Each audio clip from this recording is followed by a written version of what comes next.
네, 론스타가 우리 정부를 상대로 제기한 ISD 투자자 국가소송 문제에 대해 KBS가 지난주 연속해서 단독 보도를 해드렸죠. 파장이 커지고 있습니다. 오늘은 시민단체 기자회견도 예정돼 있다고 하는데 천문학적인 우리 세금이 또 들어갈 수 있는 사안이기 때문에 관심을 가질 필요가 있겠습니다. 먼저 KBS 김원장 앵커가 간략하게 정리한 영상이 있는데 그걸 먼저 잠깐 보시겠습니다. 론스타가 외환은행에 2003년도에 외환은행이라는 우리 굴지에 자본금이 자산이 한 70조 가까이 되는 은행이 부실해져요. 부실해지니까 사갈 데가 없어요. 살려는 사람이 없으니까 론스타라는 정말 희대의 투기 자본에 어쩔 수 없이 팔아요. 팔아서 2003년에 팔았는데 2006년, 7년, 8년에 사자마자 몇 년 안 돼가지고 어느 정도 외환은행이 정상화되니까 이걸 HSBC 은행에 팔려고 내놔요.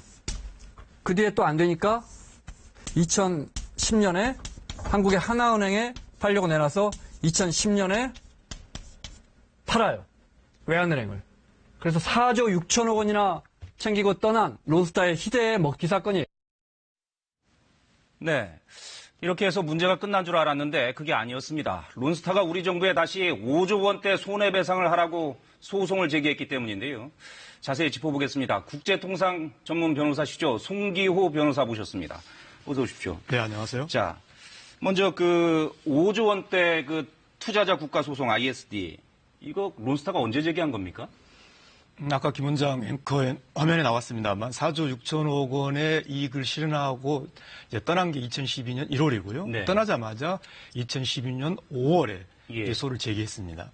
곧바로 제기한 거군요. 그렇습니다. 예. 지금 우리 취재 내용을 보면 쟁점은 두 가지인 것 같습니다. 먼저 론스타가 주장하고 있는 손해 5조 4천억 원이 과연 적정한가 하는 문제가 있고 또 하나는 우리 금융당국의 대응이 적절한가. 이 두 가지 문제가 있는 것 같은데 먼저 이 5조 4천억 원의 실체가 처음으로 확인이 됐죠. 그거 먼저 좀 설명해 주시죠. 그렇죠. 2012년에 이 5조 원대 소가 제기된 이후로 도대체 5조 원이 어떻게 계산된 것인지 네. 이 하나은행에서 론스타가 하나은행의 이 주식을 팔고 나올 때 우리 정부 당국의 매각 지연이 있었다고 하더라도 예. 그것으로 인해서 발생한 이익의 감소액은 7천억 원밖에 되지 않거든요. 네. 그러니까 7천억 원을 깎아주고 팔았단 말이죠. 예. 그런데 도대체 어떻게 5조 원인지 여기에 대해서 굉장히 많은 의문이 있었습니다. 그런데 네, 이번에 화면도 처음으로 나가고 있습니다. 네, 이번에 처음으로 이제 밝혀졌는데 예. 저 내용이 굉장히 부풀려졌다는 것이 이번 처음 확인된 거죠. 네. 지금 저기를 보면은 심지어 승소시 보전금이라는 2조 4천억 원도 있는데요. 저거는 국제중재법에서 전혀 인정될 수 없는 것이고요. 네. 세금은 뭡니까? 저 세금도 또한 마찬가지입니다. 그러니까 론스타가 이 이득을 보고 떠났을 때 그 소득에 대한 소득세인데 그 세금은 이미 론스타가 우리 대법원에 소를 제기해서 일부 론스타가 이긴 것도 있고 진 것도 있고, 네. 즉 다 우리 법원의 사법구제로 다 이미 정리가 된 문제거든요. 우리 국제중재법에서는 한 나라의 법원에서 이미 구제를 받은 경우는 국제중재로 아예 가져갈 수 없는 것으로 되어 있기 때문에 네. 두 번째 항목의 세금도 국제중재법상 전혀 근거가 없는 것입니다. 전체적으로 다 부풀려져 있는 소송이라는 것이 그러면 확인된 매각 거죠. 지연에 따른 그 손해가 실제로 있었다면 합리적인 청구액은 어느 정도였어야 된다고 보십니까? 마지막 하나은행의 매각 지원 과정에서 발생했던 7천억 원. 7천억 원. 네. 그것만이 유일하게 론스타가 이야기해 볼 수 있는 금액이다. 물론 그것이 당연히 인정돼야 된다는 의미는 아니죠. 네. 알겠습니다. 근데 지금 이게 2012년에 매각하고 나갈 때 바로 이런 소송이 제기됐는데 지금까지 이 내용을 우리가 왜 몰랐던 겁니까? 이제 바로 그 지점이 이 제도, 그러니까 외국인 투자자라고 해서 우리 법원이 아닌 국제중재에 국가를 회부하는 그런 특권, 네. 이 특권이 갖고 있는 가장 큰 문제이죠. 이 5조 원대의 실체가 이제서야 공개된 것은 저 개인 생각으로는 기본적으로 애초에 론스타가 우리 법을 어긴 투자, 그러니까 간단하게 말씀드리면 산업자본, 예. 네, 법 용어상으로는 비금융 주력자라고 되어 있습니다만 금산분리의 원칙이라는 게 있지 않습니까? 예. 네. 산업자본이 은행의 대주주가 될 수 없다라는 그런 우리 법의 규정을 어긴 부적법한 투자자라는 이런 굉장히 큰 쟁점이 있습니다. 이 사건에는. 예. 근데 그런 산업자본인 즉 사모펀드에도 불구하고 외환은행을 인수할 때 관여했던 그 초기에 관여했던 사람들이 이 초기에 론스타의 이 5조 원대의 소송에 대한 우리 정부의 초기 대응에도 관여했기 때문에 지금 말씀하신 그런 비밀, 그런 밀실주의가 저는 거기에서 유리되지 않았나 그렇게 생각합니다. 우리 정부가 감춘 겁니까? 아니면 론스타가 비밀 유지해야 된다라는 그 ISD 자체가 그렇게 비밀 유지하게 돼 있는 겁니까? 아니면 우리 그 당사자들이 우리 정부나 론스타가 감춘 겁니까? 당사자들에서 결정되게 되어 있고요. 그러니까 2012년 그때는 이제 이명박 정부 시기지 않습니까? 그때 초기 대응을 할 때 저희들이 이제 강하게 제기했던 것이 론스타가 산업자본임에도 불구하고 자격이 없음에도 불구하고 외환은행 대주주가 되었을 뿐만 아니라 더욱이 국제중재법에서는 이렇게 그 나라의 국내법을 어긴 투자자의 경우에는 국제중재를 아예 제기할 수 없다. 그러니까 투자자 보호를 받지 못한다라는 그런 법리가 성립되어 있습니다. 예. 그렇기 때문에 이 5조 원대의 이런 터무니없이 부풀려진 소송 자체를 제기할 수 없다. 이런 중요한 쟁점을 우리가 같이 제기하도록 그렇게 요구를 했었죠. 그런데 문제는 그런 쟁점을 제대로 제기하고 있었는지 초기에 2012년 초기 대응 때 그런 쟁점이 제대로 제기된 것인지 그리고 그 5조 원대의 구성까지 포함해서 이런 부분을 아예 알리지 않았단 말이죠. 우리 정부도 그랬다는 거 아닙니까? 그렇죠. 지금 이 국제중재 이 사건이 진행되고 있는 국제중재 규정에 의하면 어떤 내용을 어디까지 공개할지는 기본적으로 당사자가 결정하도록 되어 있습니다. 그렇군요. 자, 그래서 계속 말씀하시는 그 산업자본의 문제, 그거를 이번 ISD 소송에 우리 정부가 근거로 제시하면 소송을 이길 수 있는 거 아니냐 이런 얘기가 있습니다. 근데 그게 지금 없다고요?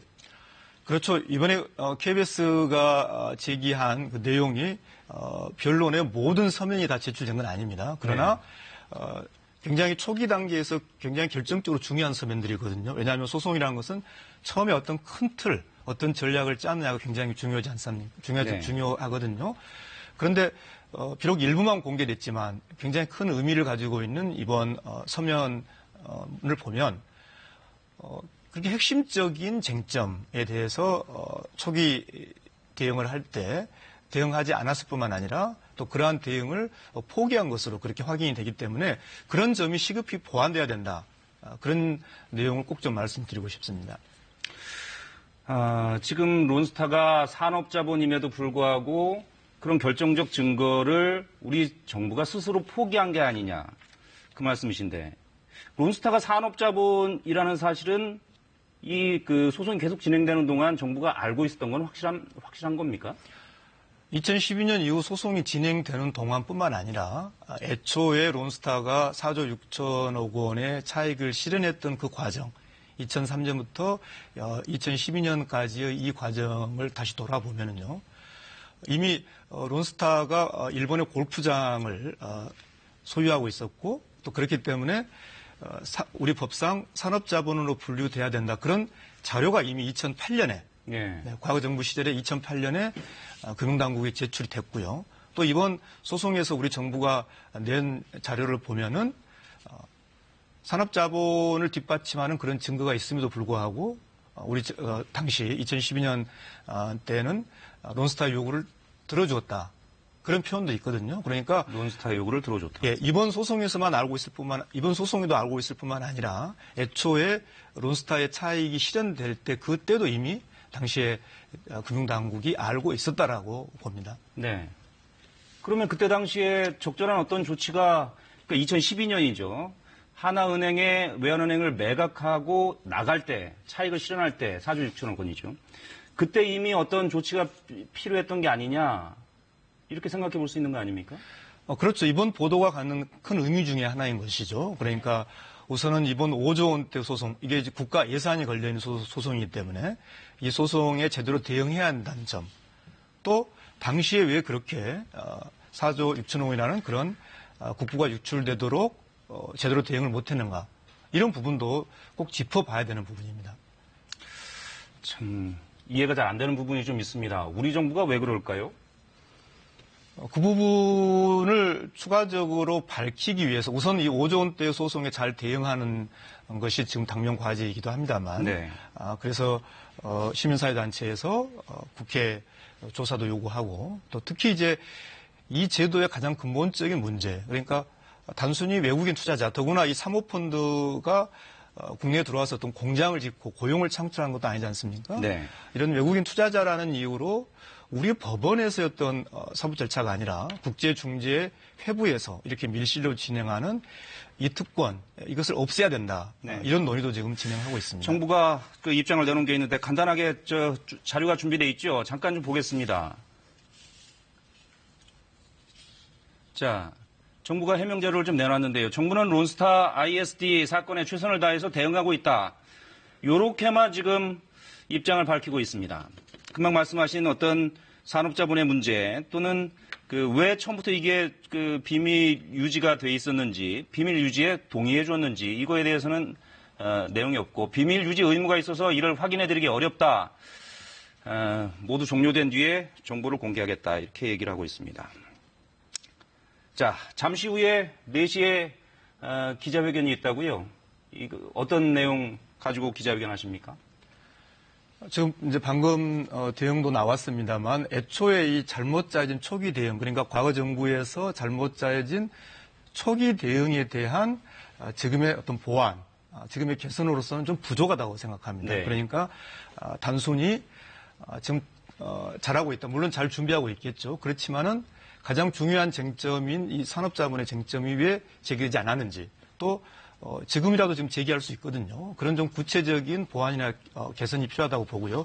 바로 그런 점을 오늘 시민사회단체에서 오후 4시 하는 기자회견에서 어떤 대응의 개선 보완을 주로 제기하면서 동시에 이 외국인 투자자라고 해서 이런 특권을 주는 제도 자체가 근본적으로 폐지돼야 된다. 그리고 과거 4조 6천억 원의 차익이 실현됐을 때 그런 과거 정부의 그런 의사결정이 정당했는지 타당했는지를 국회가 조사해야 된다. 이런 내용으로 기자회견을 국회가 조사해야 된다. 알겠습니다.